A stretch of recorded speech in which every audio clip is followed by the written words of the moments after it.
Nice.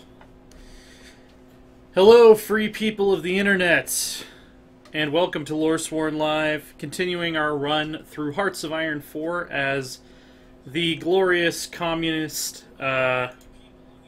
Brazilian Socialist Republic. I am TJ. Oh, yeah. Freaking tablet volume. I was wondering where that was coming from. I am TJ, and here in the background monitoring chat today is Brianna. Hello.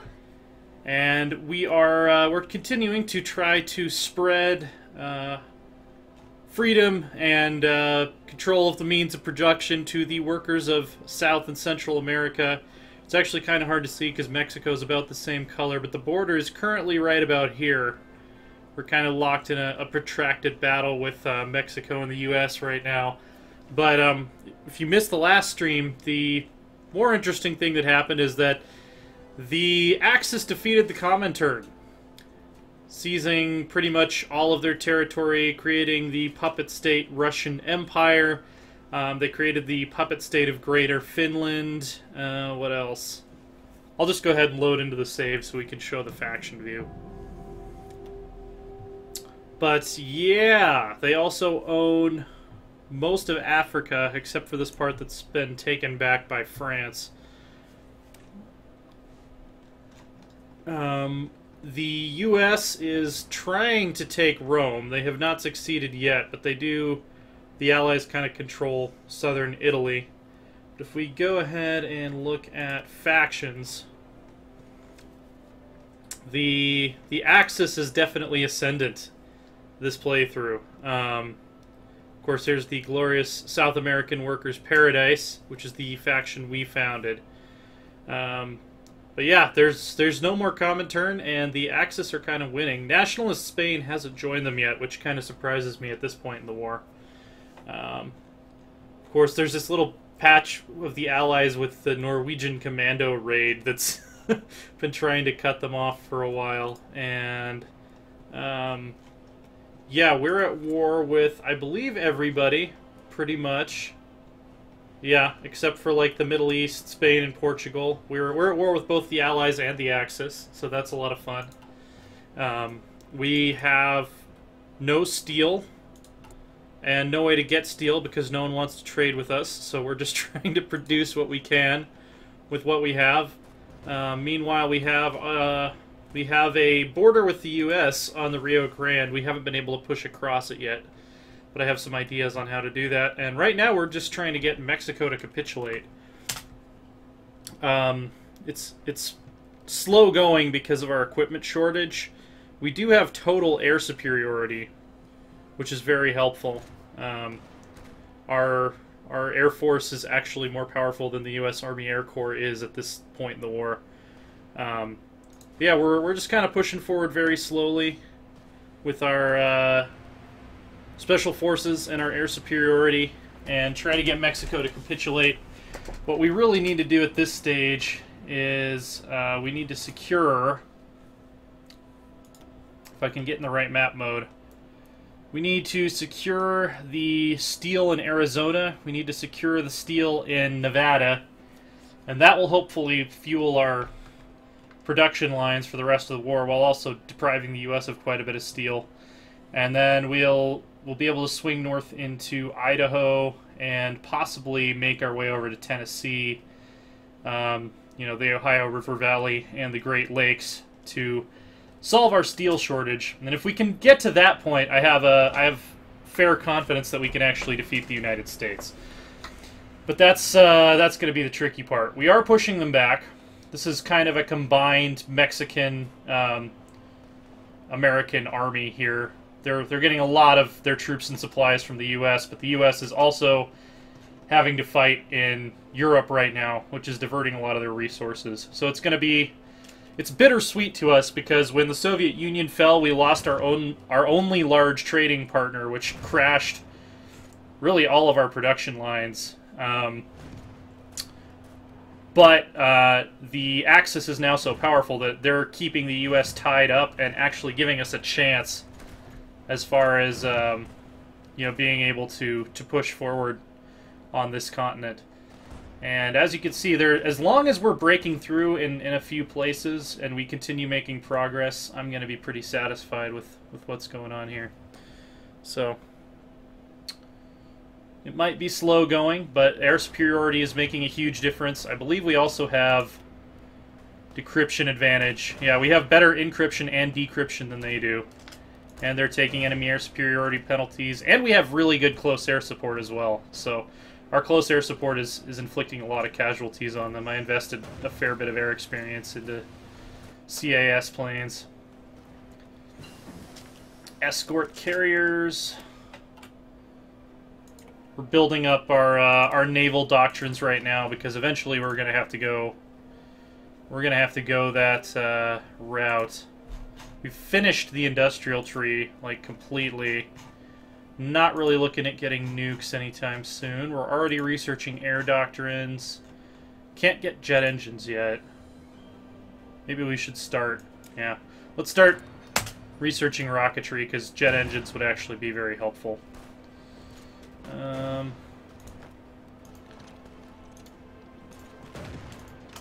actually going to try to do a little bit of micro here. Adding some more frontage to this battle.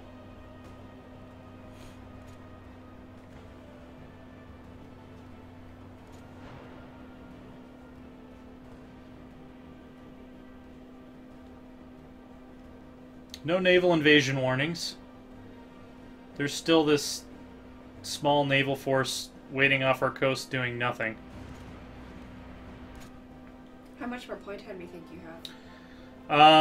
The game technically ends in 1948, but we'll keep going if there's still interesting stuff happening at that point.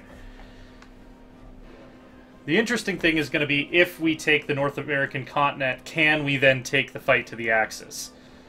That's the question of the day. That'd be freaking cool. Yeah. Can we resurrect communism, resurrect the USSR in Europe? See, we might be a little bit slow going on the offensive, but we're not giving them an inch. They haven't pushed us back for, months now. Hey, Copperhead. It's just TJ and myself. Chloe Yep. and Dylan are celebrating Dylan. Yeah, Dylan being done with the bar. He drove down to our old hometown in Colorado Springs and is having a celebration with liquor and cigars with his family and friends down there. So we're holding the fort here up at the Loresworn Lore House secret bunker, underground bunker. Yeah, we need to come up with a. We can't use the moon base because Loading Ready Run already took that one. So we need to come up with another cool name for the Loresworn base of operations. In a bunker. It's one of my favorites. Tenacious D. And we won't know his results for a couple months. They have to hand grade. Yeah, they hand grade all the essays, so it's going to be a while before he actually knows if he passes. We just know he's done with it. That's all. And hello, El Presidente. Hello, hello. So we've extended our frontage along the Rio Grande. I actually have. I was looking at the map in between streams, and I have a pretty strong idea of how I want to invade the U.S. I'm going to have our Marine Army, and they're going to launch Operation Rio Grande, which is basically to just push across and secure everything, like, up to the Missouri River, basically. And then I'm going to have my Mountaineers be more focused on Operation Rocky Mountains, which is not just the Rockies, but also, the Cascades and the Great Basin. They're going to be in charge of that part of the front. And then I'll use my regular infantry armies to just kind of have a larger front, and they'll push up with the specialists to provide more firepower where needed. Is kind of my thinking, but we got to get Mexico to capitulate first. Hey, Laura. Good afternoon and good morning to you. That's our war with the Axis. This is our war with the Allies. So Mexico. They are 86% towards capitulation. In terms of victory points they have left, did we take Monterey? Okay, so Monterey is worth 1, so that won't get them to capitulate by itself.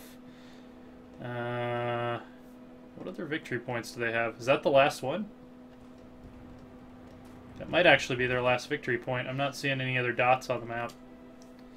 So it's really just going to be a matter of wearing down their national unity little by little then. Oh, Lauren missed the Warhammer stream. Yeah, sorry saw the about that, comment. man. At least it wasn't Hearts of Iron. Yes. The third one's going to go up right after we're done with the stream because we can't upload at the same time as... Yeah, when we try to upload a video at the same time that we're streaming, it always causes us to drop frames, so... Not doing that anymore. As I found out. Yeah. Anyone who's just, like, standing around, I just want you to push the offensive. Actually, using the careful AI setting has worked pretty well for us so far. For carefully executing a battle plan. Let's see, our infantry equipment deficit is now 90,000. Here's what I'm gonna do. Asking, how does the mission to co-op go? The what? The mission to co-op go. Yeah, we just need to find a time that'll work for everyone, basically. That's the main holdup. Now that Dylan's done with the bar, yeah, it'll be a lot easier.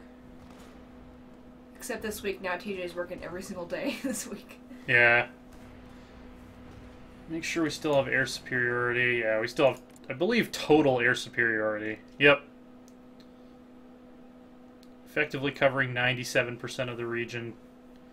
We could move these guys up to a closer air base if we have one. Where's the next air base we can capture? It's in Texas, it looks like. So it's going to be a while. We're going to have to launch Operation Rio Grande to get a better air base. It's Hearts of Iron 4 you guys are wanting to co-op, correct? Yeah, We've been talking for a long time about doing like a China and Japan co-op game. Or like a Baltic Miners co-op game. So. Actually, one of the most fun Hearts of Iron games I've played offline was as fascist Estonia. Because, let me show you something about Estonia. And actually, they've become fascist. So yeah, Terra Mariana. As long as the other Baltic states are still neutral to the USSR, you only have to hold down here, this province, these provinces right here, and right up here on either side of this lake. And I basically held off the entire Soviet army until like 1947. Like all of my guys had max veterancy. It was really awesome. Yeah, see, we would be kind of steamrolling here, I think, if we actually had equipment for our armies. I think the only reason we're not doing as well as we'd like to be is because we just don't have infantry equipment, and it's really hurting our ability to fight. Come on. If we could take Monterey, we're denying them a lot of supplies. We got an ace pilot. I don't know who he's shooting at. I guess he's more of a ground attack ace. A little bit worried about pulling a lot of armies off of the Rio Grande, but I really want to take Monterey. In Copperhead's Hearts of Iron 4 game, Germany died so early and Russia absolutely wrecked them. Is that unusual? No, that's actually more common, I think, than seeing them just straight up win. Come on, 84. Just get into the fight. Just shoot him. Shoot him in the face. In the face. In the face! Ah! See, it's trying to redistribute my army now, because...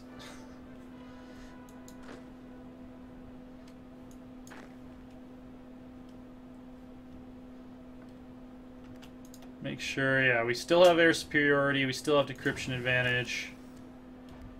Subsidiary carrier roles. What else? Naval bombers I will eventually want. We're already researching better battleships. We could get better submarines, and we should probably start researching landing craft too, because we're going to need to do some naval landings to take the Galapagos Islands, the Caribbean. Still holding Trinidad and Tobago, which is good.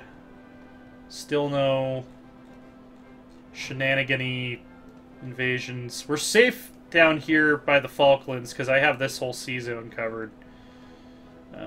But they could attack us from over here, from the Pitcairn Islands.